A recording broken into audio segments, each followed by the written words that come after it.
Hey everybody, welcome back to the 67 Stang channel. Gonna do something very different today, nothing to do with cars. So let's get into it, shall we?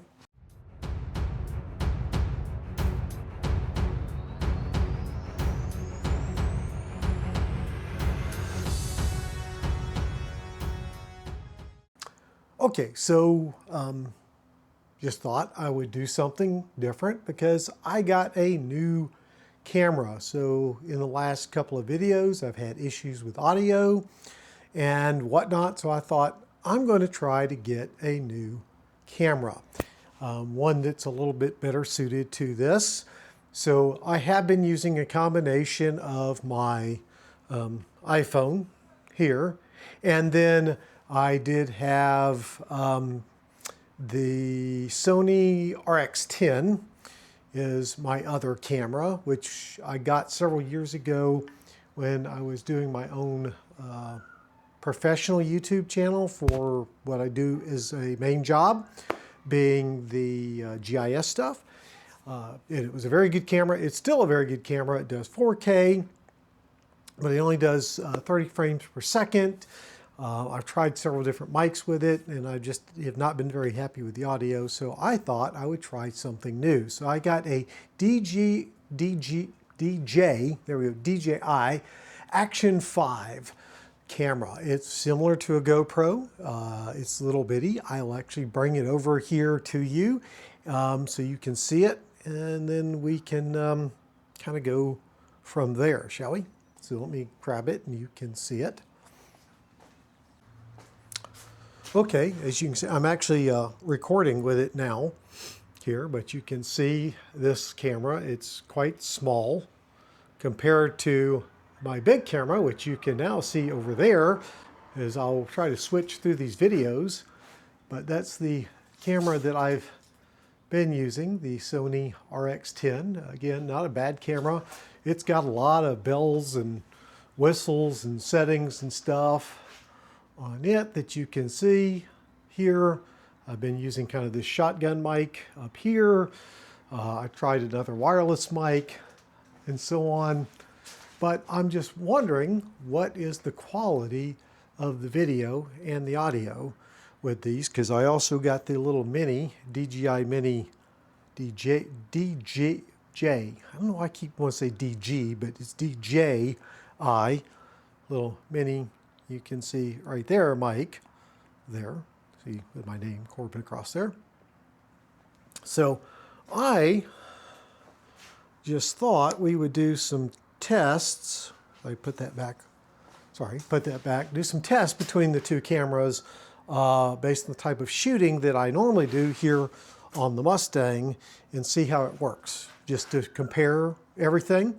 So I'm going to go bring you in to kind of here. We'll start with this low light setting with no lights, and then we'll try some different lighting and just see what it looks like. Shall we? Sounds good. Let's give it a shot. Pardon the pun. Okay, so here we are. Got kind of low light in here. What I'm going to do now is take each camera off its stand and bring it in closer for similar shots, and we'll kind of see how the lighting goes. So we'll start with the Sony camera, if I can get around without hurting myself, off the stand, and bring it into the engine bay. Again, this is just the garage light, nothing else in here to kind of see how well it shoots, which is not normally I leave this on the tripod, right, to do that. There we go. And now we'll switch over to the DJI. I think part of the problem I had is I also had a tooth break. See if I can do this. I'm still getting used to how this mount works. There we go. Bring it in here into the kind of lower light area.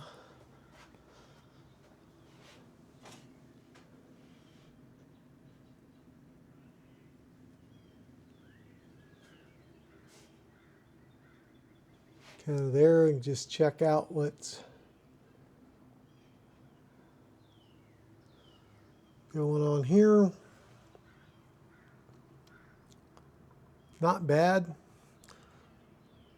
So far, so good, I guess. Okay, so hopefully we'll check this out and see how well it's doing. Let's,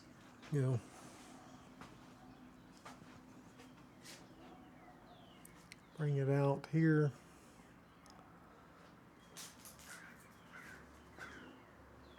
Just shoot the car some, why not? By the way, in case you didn't notice,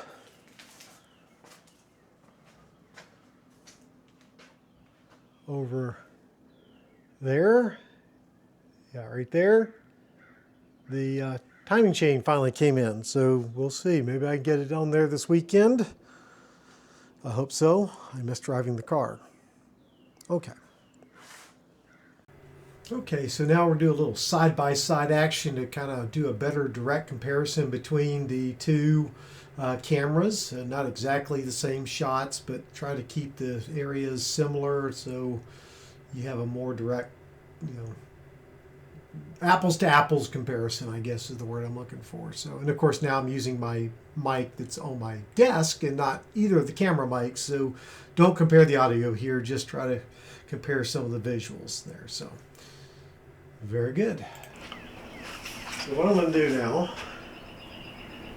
stop recording on the new Action 5. It's Action 5. Sorry. Show some of the capabilities of this camera. So the neat thing with this camera. Okay, so we're going to try this with the iPhone as opposed to the Sony, because I noticed the Sony got very blurry, so hopefully this works better.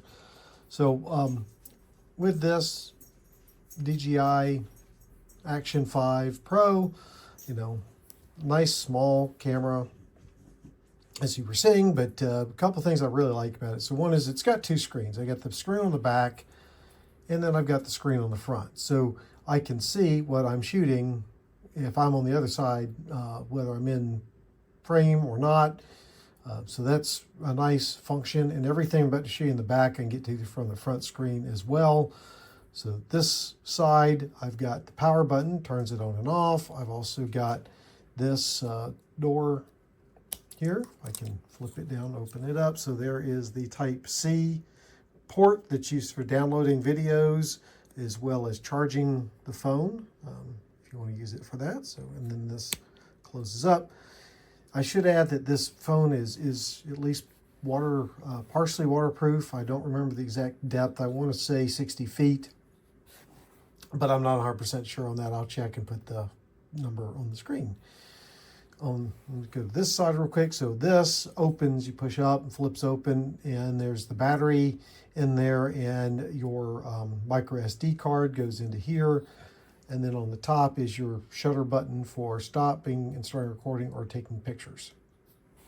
Okay, so we'll go into the interface here as I'm trying to do this. So one is this button here allows you to change the mode of what you're shooting in. So there's nighttime mode. There's just plain picture mode there. It's just touchscreen, you see. Then we got slow motion and time lapse, and all of that is on here. So I'm gonna go back to that and just flip up there. This button here allows me to play videos that are on the phone, or not on the phone, on the camera. And then up here at the top, if I can get in there, is where you can kind of get the grid and pick all the ones that you've taken that are on there right now. Play through those, so that's kind of cool. And then let's see, what else do we have? So this tells me how much time I have left for recording at the resolution and things I'm doing on the whatever storage I have. I'll show you how to change storage here in a minute. You can see I've got 1 hour and 2 minutes left there. Down here at the bottom, it's going to show me what my what I'm recording, and this is going to vary between the different modes. So this, because I'm on video, shows I'm doing 4K, 60 frames per second. Ultra wide, and then rock steady is my, for the shaking stuff. Right? If I want to change that, right, I can just click there and change it here. And if I want to do things like change it from ultra wide to wide, which is what wide is what I've been shooting, and leave it rock steady, I can do that here, and then go down there. This is a zoom. Say this is a zoom. Trying to go tap and hold. Yep, okay, there we go. Tap and hold it, and then you can rotate this around to do different zooms into there. Come off. This allows me to change different settings. In the camera right now, it's in just pretty much auto, so it's going to do stabilization is daily. You can go to daily or sport. So sport is if you're on like a bike or running or something like that. Daily is pretty much what I'm doing here. So there, and then adjustments, I can do different custom adjustments and things with textures and noise reduction, which mean nothing to me because I'm not a photographer. So I'll leave that as default. Now if I go into pro mode, then I can get all kinds of things like exposure controls and whatever WB and AWB is, and tones and colors and all those things. So I'm going to turn that off there and then go back here. You can see battery life is up here. And then if I swipe down, this gets me into other menus. So I can do things like, so on the side, the power button is also a quick set button. So I can have it do things besides just power on and off.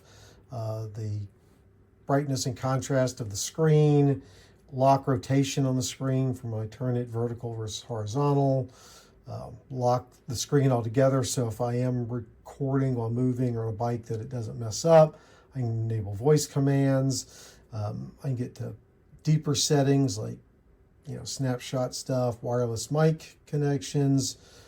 If I have the field of vision boost lens, which is an extra thing you can get for here, an accessory, which I don't have. Enable voice controls, and anyway, a bunch of other settings in here I can get to. Let me go back. No, not doing the wireless mic right now. So back here, and then notice there's the two dots up here, so there's another menu there. So if I slide this over, this is where I control my internal storage and SD card storage. Right now I'm set to use internal storage. You can see that it's yellow. This, if I were to click that, it would switch the SD card I have now in there, and then I can get to controlling, formatting, storage options and things like that. So we don't want to format anything, because if you format it and you haven't downloaded it, you'll lose it. And then it takes me back to the camera. So there you go. That's kind of the ins and outs of the camera. Pretty simple and straightforward.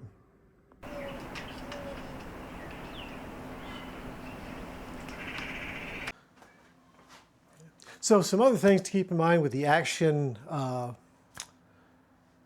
I think Osmos Action 5. Anyway, that I got is it does have onboard storage.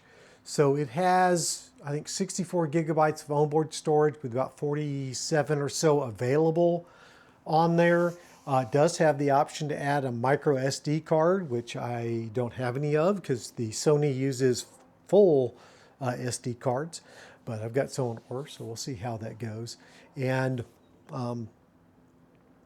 it does have the ability to hook more than one mic to it, so if you want to do interviews. Now, I did get the, I think they call it the Adventure Pack that goes with it. So with the Adventure Pack, you get 3 batteries. You get a battery charger container. You get a selfie stick or an extension stick with it. So I did have to buy the mini mic separately. It was like $59 for that. I'll have to remember, I want to say with the adventure thing, it was $350 for the Action 5. I'll double check that and put it up on the screen, but pardon me. With that, guys, hope you've liked the video, found it somewhat informative. I know sometimes people ask, what kind of equipment do you use to make videos and things of that nature? You get an idea of what I've been using here, right? So the Sony, now the Action 5, and my iPhone. going back earlier, I had a Android device. It was a Note. Yeah, Android Note. I forget the model. I've done several models of that. But anyway, that's what I've always used. Some tripods to go along with it. So with that. Okay guys, so now let's go ahead and maybe look at some different zoom levels, right? Whether it's standard, wide, or ultra wide, and how it does with that, just to get an idea of the differences between those, you know, shooting widths, angles, whatever you want to call it. So let's check that out, shall we?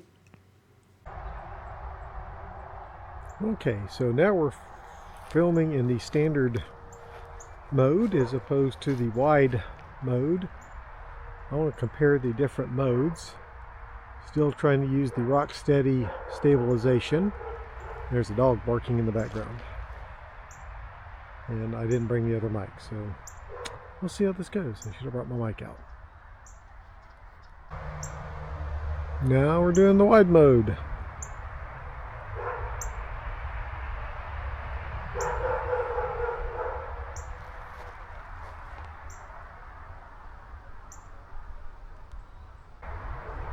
Ultra wide mode.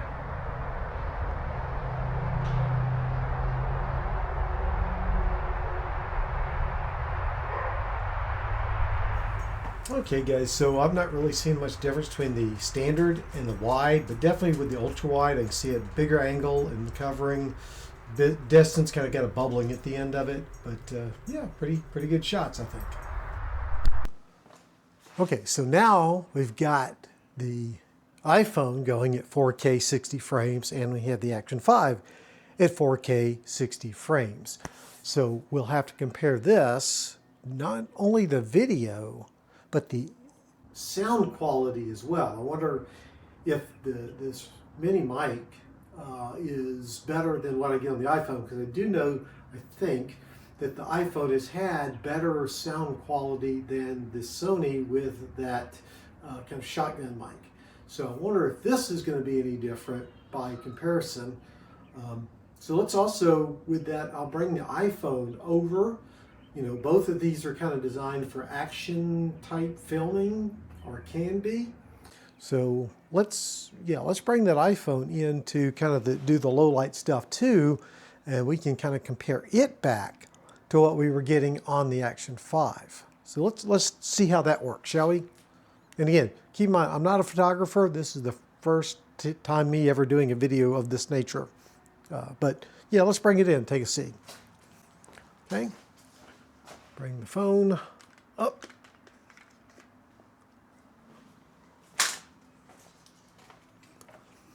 And kind of in here, just kind of see it in an engine bay.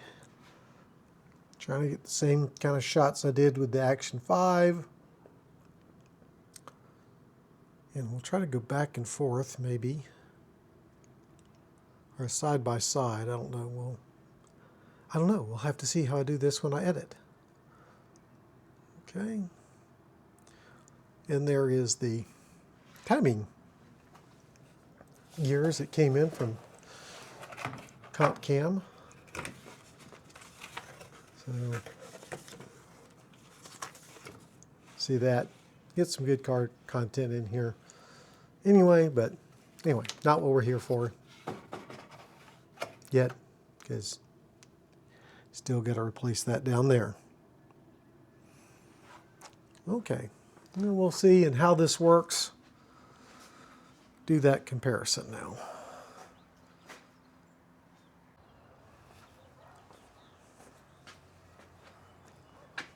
Well, there you go, guys. Now you've seen the cameras I have been using, am using now. So we've got the new Action 5 here from DJ, God dang it, I still can't say it, DJI. To me, based on what I've been seeing, I think that the Action 5 is a winner. That it's pretty darn good, especially with this mini mic up here. I just got to figure out where to put the mic so when I clap hands and stuff, because I talk with my hands a lot, that I don't get a lot of that noise in there. But you know, give me your opinion. Give me, you know, tell me what you think down in the comments. Yeah, I definitely think this one's a winner. You know, the iPhone was kind of washed out, and maybe there's some settings on there that I can change. I have not in the past been recording at 4K 60 frames. I was doing it 1080p at 30 frames because that's generally what I've published videos to. And the fact that the, you know, Sony could only do 30 frames per second. So anyway, again, I'm rambling. It happens. It's Friday for me. It's been a long week, but the other thing, I don't know if you can see it back here, the yellow monster of pollen has hit, which makes a yellow car nice. It doesn't show up as bad, but it's covering my blue truck and my wife's red Mustang as I almost fall over, all that. So anyway, guys, hope you've enjoyed it. Hope you've learned a thing or two. You find it useful, this comparison of the different cameras and whatnot. Said not my normal video, but thought you might find it of some interest for those of y'all that are maybe looking to do a YouTube channel, whatnot. If you have any ideas, comments, suggestions on things I can do to make the quality of the video better between the different devices, I know there's not a lot you can do about the content because it's me and it's what I do. I kind of ramble, but I like talk. So anyway, again, there I go again, rambling. So guys, again, thank you so much for watching. Hope you've enjoyed it. If you haven't done so, make sure you subscribe. We're almost at that 1,000 subscriber mark. Between that and getting so many watched hours, I'm this close to being able to monetize the channel. Not that I would make a whole lot of it, but every bit helps and allows me to get new toys like this. So with that, guys, again, thank you so much. Hopefully next video, we'll be working back here, getting that time and chain stuff done. Maybe tomorrow I'll get to work on that because it's supposed to be nice Saturday, but rain Sunday. Anyway, we'll see. Again, guys, see you in the next video. Man, I just ramble too much. I need to stop that.